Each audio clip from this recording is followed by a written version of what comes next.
Charleston White doesn't hold back as he reacts to the controversial interview with none other than Katt Williams. Ain't that when it made a commercial jingle to respond to Katt Williams instead of saying you a goddamn lie? That's how you call it. That's how you tell it he lying, you know? In this video, we'll explore White's scathing critique of rapper Ludacris, who he believes had the worst response among all those who reacted to Williams' interview.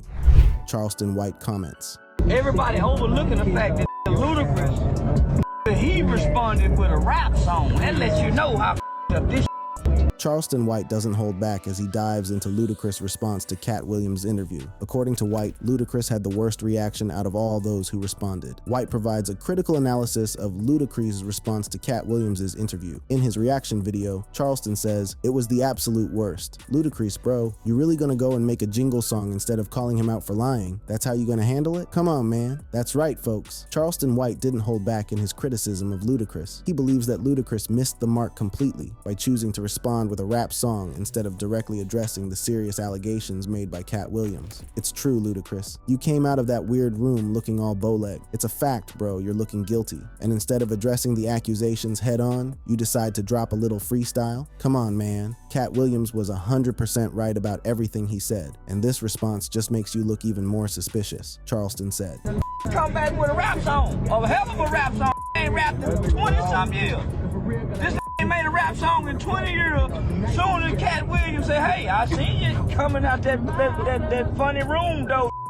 With walking bow-legged, you were knock-kneed before you went in. You dive and rub together. You come out of that bow-legged." Charleston White raised points here. Ludacris' decision to release a rap song after not having done so in over 20 years is indeed questionable. But 20 years is kinda a lot. Just last year, in an appearance on the Tamron Hall show, Ludacris opened up about the inspiration behind his series of freestyles that had been taking the internet by storm. He revealed that his motivation stemmed from a desire to defy the common narrative that successful artists lose their edge and passion over time. Not only did Luda impress with his freestyles, but he has also announced his highly anticipated 10th studio album, set to release in 2024. However, with the release of the freestyle to Charleston, it seems like a diversion tactic, a way to deflect attention from the serious allegations raised by Katt Williams. Ain't that when it made a commercial jingle to respond to Katt Williams instead of saying you a goddamn lie? That's how you call it. That's how you tell it he lying, you know? Charleston went full force with facts here. You know, go right no 116 bar for no. You get on the airwaves and say he lying, baby. Ain't never seen me coming out there and play walking bow-legged. The Ludacris versus Katt Williams saga stems from a recent interview on Club Shay Shay. Are you related to Luda? No, so there was a crossroads. In the recent interview on Shannon Sharp's Club Shay Shay podcast, Williams dropped a bombshell claiming that Ludacris is involved with the secretive organization known as the Illuminati. Williams didn't hold back as he revealed shocking details about their alleged involvement with the Illuminati. According to Williams, both he and Ludacris were up for a role in the late John Singleton's film Too Fast, Too Furious. But there was a catch. Only one of them could land the role, and decisions had to be made. One of those persons turned out to be Ludacris, and the other person turned out to be Katt Williams. Williams went on to claim that in order to secure the role and achieve success in the movie industry, Ludacris had to make a significant sacrifice. One of us had to cut off all their hair and couldn't do the sideburn thing no more with the points. And the next person, they said, was going to get $200 million because they were going to pay him $10 million a movie to do 20 movies. One of those persons turned out to be Ludacris, and the other person turned out to be Katt Williams. How much money they give? 200? Sir, Fast and Furious is on what number right 10. now? At this point, Katt alludes to the fact that the Fast and Furious franchise runs off of the promise or favor, or whatever people want to call it, was given to Ludacris. It also raises some dust as just last year, Ludacris sat down with All the Smoke podcast to shed light on the burning question, why do y'all keep doing these Fast and Furious movies? According to him, it all boils down to one simple factor, money. With an unwavering passion in his voice, Ludacris addressed the critics who questioned the need for more films in the Fast and Furious series. He dismissed their skepticism, calling it the dumbest question in the world. To him, the answer is crystal clear. It's all about the bottom line. It's all about how much you spend compared to how much you make. We're making billions of dollar. Ludacris emphasized that regardless of the industry, whether it's podcasts, music, or movies, the ultimate measure of success is the financial return. And when it comes to the Fast and Furious movies, the numbers speak for themselves. Ludacris proudly declared, "We're making billions of dollars, and I'm just giving you my heart. I'm not trying to brag or anything." Who the is you gonna tell to stop shooting movies when you making $800 million? He further elaborated on the financial aspect of the franchise, using a simple cost-benefit analysis. Ludacris explained that if a movie costs $200 million to produce and ends up making $1 billion, it would be absurd to halt the production. He posed a rhetorical question: who the is you gonna tell to stop shooting movies when you're making $800 million? The financial success of the films is undeniable, even if some people may not personally enjoy them. The latest installment, Fast X, had already proven to be a box office hit, dethroning other films and raking in a projected $67.25 million in its opening week alone. The financial success of the franchise was further solidified by the fact that Universal reportedly spent around $440 million to produce and promote the film. Despite the hefty production expenses, the returns were expected to far exceed the investment. Not only that, but Katt also took a personal jab at Ludacris, claiming that the deal gave him a light-skinned, ugly-faced wife. Now, Charleston White probably has no issues with the Fast and Furious movie. However, he has an issue with the fact that Luda responded to Katt with a freestyle that he calls a jingle. Ludacris, the renowned Atlanta MC, fired back at comedian Katt Williams after he made explosive claims about him. On January 4th, Ludacris took to the mic and delivered a blistering freestyle in response to Katt Williams' allegations. Rhyming over Kanye West's Devil in a New Dress, Ludacris left no stone unturned as he addressed the accusations head-on. "Whatever's heavy on my heart is always on my mind. Like Snoop's cannabis shredder, I'm always on my grind. They throwing shade, cause could never take my shine. I bring my watch collection on my jet, let me take my time. Like fine wine, I'm aging like Benjamin. Top 5, I'm worth mentioning. Bring me rappers, I'm lynching them. See the pendulum swing, Jesus with diamond thorns." Ludacris wasted no time in asserting his dominance and shutting down the allegations. With his clever wordplay and confident delivery, he made it clear that he is not one to be trifled with. Never been Illuminati, only Illudanati. And I only left with when coming from any party. Now I'm married with kids, the evolution of life. Never been a clout chaser, never say for likes. Repeat John Singleton, you never have to flex when you earned every one of your Fast and Furious checks. Afro with the sideburns, yeah, that's my signature. Addictions on the rise, comedians check your temperature. Ludacris's freestyle not only served as a response to Katt Williams' claims, but also showcased his lyrical prowess and versatility as an artist. He used his platform to address the rumors head-on and set the record straight. Ludacris made it clear that he has never been a part of the Illuminati and that his success is a result of his hard work and talent. According to Charleston White, though, the right way would have been to say straight and outright that, "Nah bro, you lying." Instead of saying you a goddamn lie, that's how you call it, that's how you tell he lying. As the feud continued to make headlines, it wasn't just Ludacris who found himself at the center of controversy. Katt Williams also targeted other individuals in the entertainment industry, including comedian Cedric the Entertainer. Katt alleged that Cedric had stolen one of his jokes and used it in the film The Original Kings of Comedy. This accusation sent shockwaves through the comedy community, raising questions about the ethics and integrity of comedians. Katt Williams reported that he was perceived as a no-name comedian and that someone believed they could take his joke without anyone noticing. However, he pointed out that the problem was he had already performed this specific joke on Bet's Comic View, not just once, but twice. It was so successful that it was even included in the show's commercial. Cedric the Entertainer, however, vehemently denied Katt's claims during his own appearance on Club Shay Shay. He stated that the accusations were ridiculous and that he had never stolen any material from Katt. The Entertainer described the situation as ridiculous, noting that he had seen Katt perform many times, but Katt had never mentioned anything about it to him. He dismissed the whole issue as being fueled by the internet. Cedric mentioned that he had responded to Katt, but since Katt didn't reply back, he decided to leave the matter as it was. The feud between Katt Williams and Cedric. The Entertainer added another layer of complexity to an already explosive situation. It highlighted the challenges and controversies that can arise within the comedy industry, where originality and intellectual property are highly valued. Katt also scorched other high-profile celebrities in the 3-hour-long interview.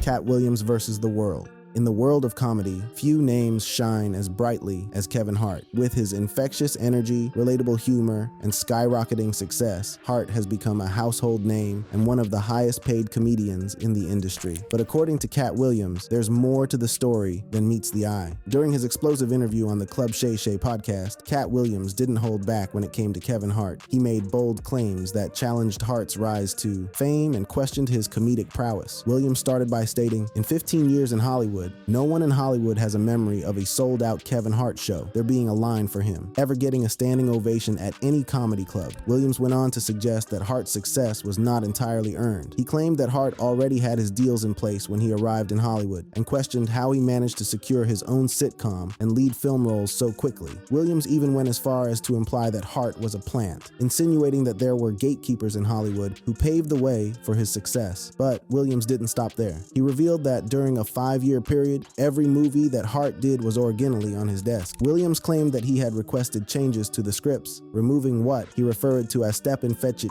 and toning down overtly homosexual content. However, according to Williams, his suggestions were ignored and the scripts were given to Hart, who performed them as they were. The comedian also took aim at the notion that there are no gatekeepers in the industry. He pointed out that Hart had helped launch Tiffany Haddish's career, suggesting that there are indeed gatekeepers who control access and opportunities. Williams questioned why Hart was the one opening doors for other comedians and why certain individuals seem to have a monopoly on success. These claims from Katt Williams have sparked a heated debate within the comedy community. While some may dismiss his remarks as jealousy or bitterness, others are questioning the industry's power dynamics and the role of gatekeepers in shaping careers. When it comes to controversial figures in the entertainment industry, few can match the notoriety of Kanye West. Known for his outspoken nature and headline-grabbing antics, West has always been a lightning rod for both praise and criticism. And during his explosive interview on the Club Shay Shay podcast, Katt Williams didn't hold back when it came to sharing his thoughts on the rapper-turned-entrepreneur. Williams began by questioning society's reaction to West's behavior, particularly in relation to his mental health. He suggested that if someone has special needs or a mental illness, they should be graded on a curve and not held to the same standards as others. Williams pointed out that it was the public who put West in a position where he believed he was a god and could call himself Jesus. He also criticized those who had praised West's musical abilities and referred to him as a genius, suggesting that they were partly responsible for his inflated ego. The comedian didn't shy away from discussing West's personal life either. Williams referred to West's marriage to Kim Kardashian, stating that he believed West married her because she was a whore. He claimed that West courted and desired that kind of lifestyle, which was the basis for his family. Williams even brought up West's subsequent relationship with Pete Davidson,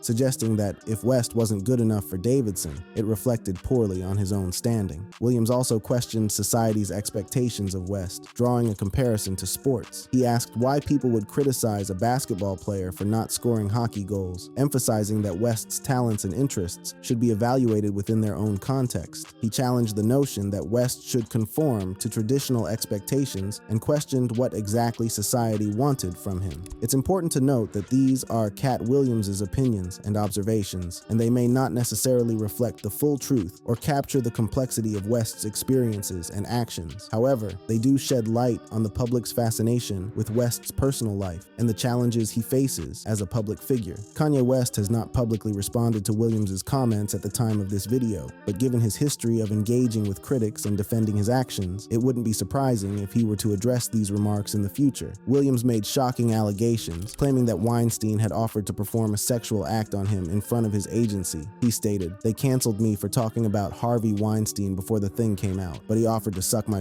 in front of all my people at my agency. What am I supposed to do? He did all of that." These claims shed light on the power dynamics and abuse of power that have plagued the industry for years. Williams' accusation suggests that Weinstein used his position of influence to manipulate and exploit those within the entertainment industry. It's important to note that these are Katt Williams' claims and experiences, and they may not necessarily reflect the full truth or capture the extent of Weinstein's alleged misconduct. However, they do add to the growing body of evidence and testimonies against Weinstein, further exposing the dark underbelly of the entertainment entertainment industry. Weinstein has been the subject of numerous legal battles and has faced multiple allegations of sexual assault and harassment from various individuals within the industry. His actions have sparked a global conversation about the abuse of power and the need for systemic change. It's worth noting that Weinstein has been convicted of sexual assault and rape in criminal court and is currently serving a prison sentence. The allegations against him have had far-reaching consequences, leading to the downfall of his production company and the exposure of other high-profile individuals involved in similar misconduct. Katt Williams didn't hold back when it came to sharing his thoughts on Harvey.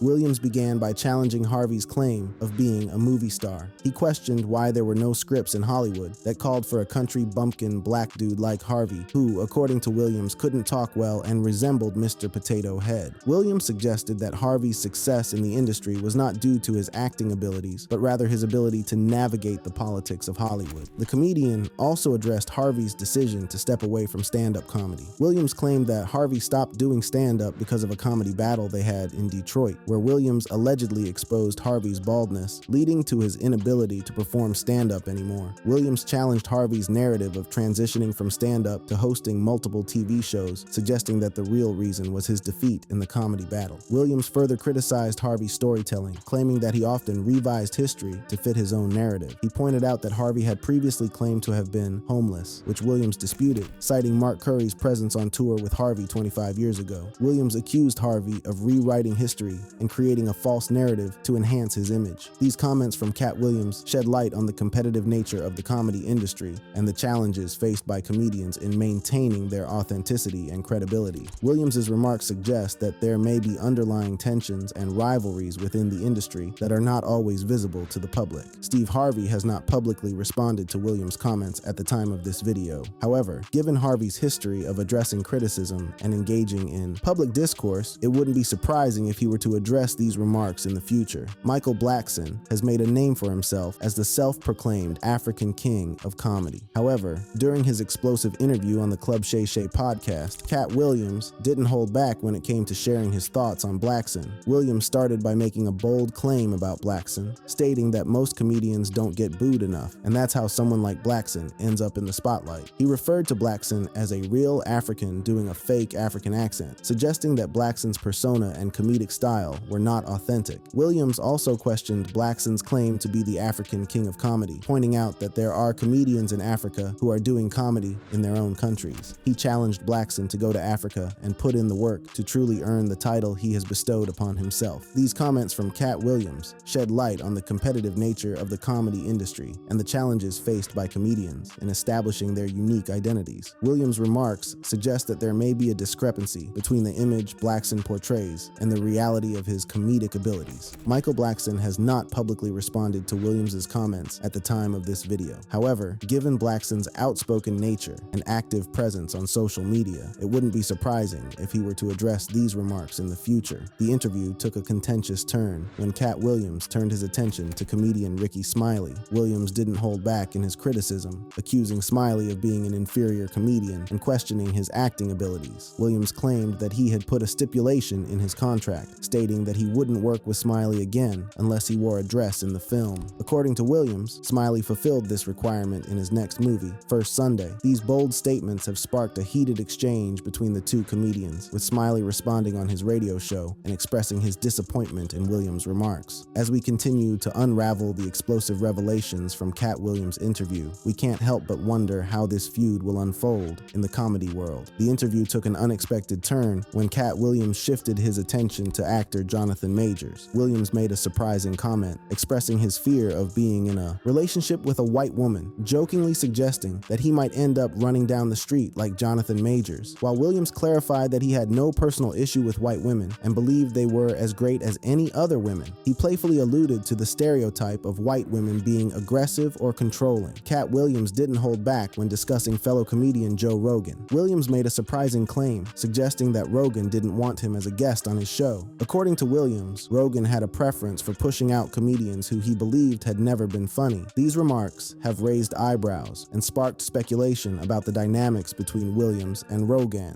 In response to Williams' comments, Rogan took to Twitter, expressing his admiration for Williams and stating that he would love to have him on his show. As we continue to unravel, we eagerly anticipate whether Williams Williams will take up Rogan's offer and what further discussions may arise from their potential collaboration. The interview reached its climax when Katt Williams turned his attention to none other than comedy icon Martin Lawrence. Williams made a shocking revelation, claiming that Lawrence had tried to put him in a dress for a movie. According to Williams, Lawrence had promised him a role in his next film, a buddy cop movie, but when they met to discuss it, Lawrence presented him with the script for Big Mama's House 2, a film where Lawrence himself wore a dress. Williams expressed his disbelief and disappointment, feeling betrayed by Lawrence's decision. Will Lawrence respond to Williams' claims? There was also a critique of Ice Cube's portrayal in the movie Friday. According to Williams, he took issue with a specific scene in the original script of Friday that depicted a black man as a sexual assault victim for comedic purposes. Williams passionately expressed his objection to this content and claimed to have initiated a campaign to advocate for the removal of the scene. If you would allow me to allow us to do this movie without a black man getting